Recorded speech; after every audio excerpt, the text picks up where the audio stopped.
Hi everyone, today I'm going to show you how to download and install Mozilla Firefox on Windows 10.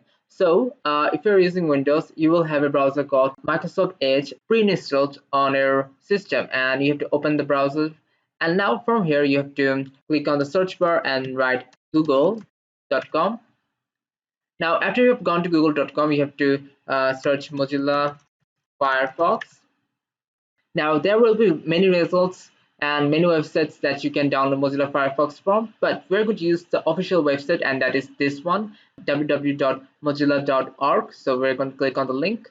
Now you can see the official page here, but to download the Firefox, we have to click on here, and the download should automatically begin. We don't have to do anything. So there you go. Firefox installer has already been downloaded. You have to click on that. Now we can see the installer is doing its thing, and we just need to wait until it finishes downloading and installing. So there we go, the installer has finished its process, and we can see Firefox here, and also the Firefox has started. So we can now full screen the Firefox, and you can see we have downloaded and installed Firefox just like that, and it's really easy. It was a little bit harder back in the day, but now the process is so much easier that anyone can do it.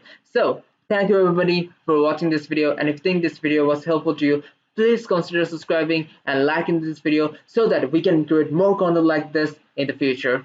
So I will see you in the next video. Goodbye.